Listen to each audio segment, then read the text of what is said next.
E aí, ovelhas perdidas, como é que vocês estão? Eu espero que vocês estejam todos bem, todos correndo atrás de seus objetivos. E eu gravei um vídeo esses tempos atrás, dei uma estimativa aí, né, uma porcentagem de pessoas que estão fora das igrejas. Amém! Você sabia que são mais de 30 milhões de crentes desviados, jogados para fora, desigrejados? É sobre esse assunto que nós vamos falar.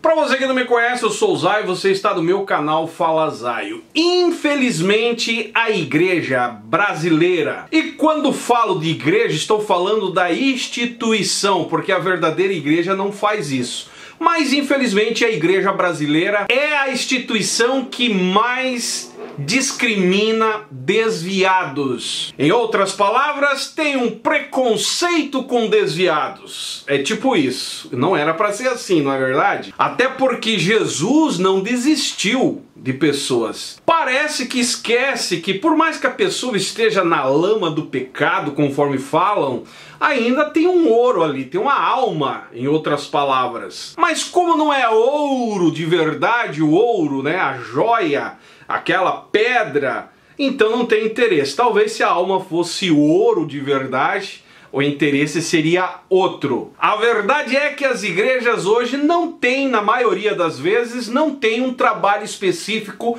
para trazer as pessoas desviadas, que hoje são chamados, como eu disse aí, de desigrejados, rebeldes, enfim, eles colocam essas pessoas na beira do inferno. Como que se não tivesse mais esperança. Ah, eu desisti daquela pessoa. Para você ter uma ideia, há hoje no Brasil entre 30 a 40 milhões de pessoas que se afastaram das igrejas, das instituições. Pessoas estas que um dia frequentaram uma igreja evangélica. E olha só, por exemplo, uma igreja de 10 anos de fundação, que tem aí uma margem de 200 fiéis, essa igreja, sem sombra de dúvida, já viu passar pelo seu rol de membro aproximadamente 400 pessoas. Uma igreja de 10 anos que tem uma margem de 200 pessoas frequentando, já viram passar o dobro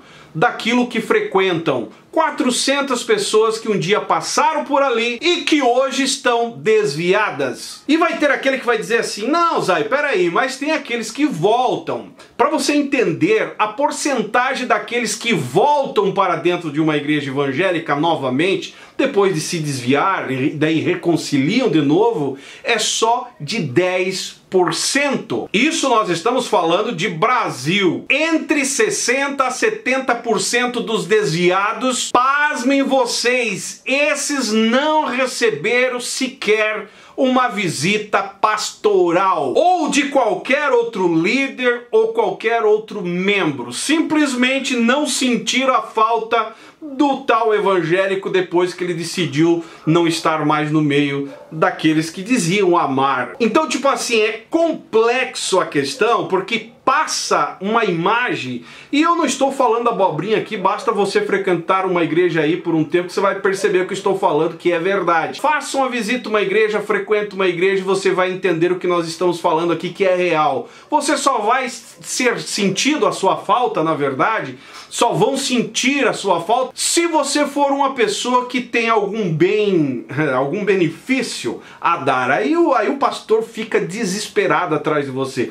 Mas quando você é uma família normal, que rala dia a dia para sobreviver, está buscando ter uma fé em Deus, pode ter certeza que se você decidir parar, eles não vão sentir a sua falta. E tem mais, para você talvez que está duvidando, visita os presidiários, dá uma atenção aos andarilhos da rodoviária da sua cidade, da praça central da sua cidade, e converse no mínimo com 10, e depois vem aqui nos comentários e comente para nós quantos desses já foram de igreja e quanto desses tiveram uma visita pastoral no momento que saiu da sua igreja. Você vai concordar comigo. É literalmente degradante a realidade da falta de comprometimento com o amor as vidas. Fica nítido que a preocupação da liderança hoje desse contexto evangélico é bens materiais. Se você não tem, você pode ter certeza que não vai ter valor nenhum. E tem uma coisa, como um ex-pastor que eu já fui, eu vou te dizer algo: 50% dessas pessoas são pessoas que deixaram a igreja por um desafeto com a própria liderança.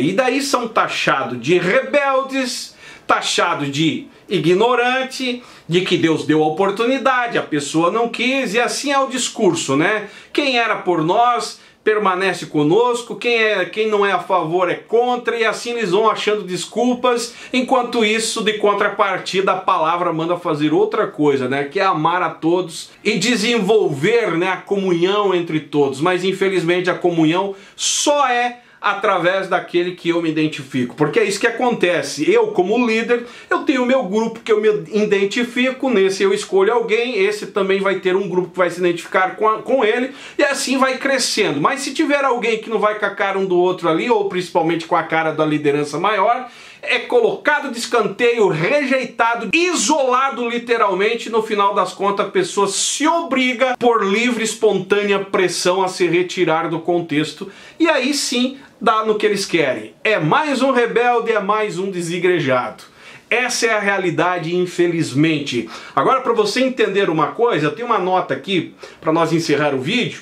O número estimado de 30 milhões a 40 milhões de desviados no Brasil não é corroborado pela CEPAL, que a CEPAL aí é um serviço de evangelização para a América Latina, né? A missão internacional estabelecida no Brasil há mais de 30 anos. A CEPAL tem um departamento especial voltado às pesquisas relacionadas ao meio cristão no Brasil e na América Latina. Agora, para você entender, a secretária da CEPAL, a Mércia Carvalhais, explica que hoje no Brasil nenhuma instituição possui números oficiais sequer sobre a quantidade de cristãos no Brasil, e muito menos sobre o número de desviados, né? Uma estimativa aí. Concordamos que há muitos desviados no Brasil, mas é impossível dimensionar a quantidade, afirma a Mércia Carvalhais. Seria necessário fazer pesquisa específica a isso, e a gente não conhece ainda nem os evangélicos, quanto menos os desviados, né? Queremos saber primeiro aonde estão as igrejas e as pessoas que realmente frequentam, para então levantar o outro lado dos dados, como o dos desviados, por exemplo. O Movimento Brasil 2010 também, da CEPAL, está tentando localizar as igrejas evangélicas no Brasil. Ora, se não sabemos quantos somos, como saberíamos o número de desviados? Pergunta Mércia Carvalhais. O que sabemos apenas é que a porcentagem de evangélicos no Brasil é de 17% da população. O fato é que 17% da população brasileira corresponde a cerca de 30 milhões de crentes, e que desses universos muitos se desviaram ou se desviam. A pesquisa da CEPAL informa que nem mesmo a pesquisa do IBGE é confiável, porque os recenseadores da pesquisa em 2000 não foram treinados para ver as diferenças de religião. Ainda assim, ressalva os dados do IBGE, que são os únicos disponíveis.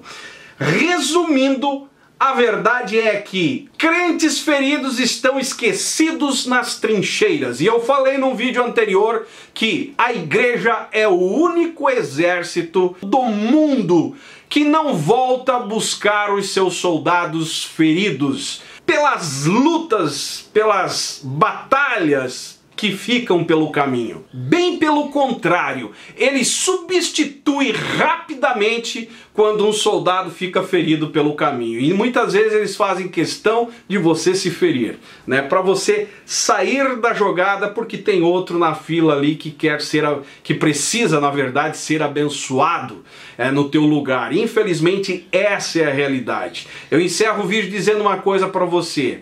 Se você depender do sistema evangélico religioso para alcançar uma vida mais próxima de Deus, eu lamento em te dizer, você está correndo sérios riscos. Decepções, angústia, tristezas, ressentimentos pode ser os sintomas que vai te pegar pelo caminho. Agora, se você não depende de religião, desse contexto evangélico, entende que a sua vida com Deus é outro nível, aí eu te dou os parabéns e digo, só uma busca constante, livre de toda essa nojeira gospel, evangélica, religiosa, é que nós vamos conseguir ter uma comunhão maior com Deus. E assim viver uma vida mais próxima de Deus, elevando a nossa alma para ter uma comunhão com Ele. E se você não entendeu nada do que eu falei aqui, continua nessa bagunça. Talvez daqui a um tempo você volte aqui e vá dizer, Zaio, você tinha razão. Infelizmente essa é a realidade da igreja. As lideranças estão sempre em busca de poder, ganância pelo dinheiro, e a última coisa que eles se preocupam é com a tua salvação, com a tua alma. Se você tiver dinheiro, aí é outra história. Aí eles dão aquela preocupadinha, mas o olho na grana. É assim que funciona. Amém? Se você concorda comigo, deixe seu comentário aí embaixo, que é importante para nós. Se você não me segue nas demais redes sociais, lembre-se que eu estou em todas as demais redes sociais. Me segue por lá também. E esse é o canal Fala Zaio. Estamos juntos por um Brasil e um mundo melhor.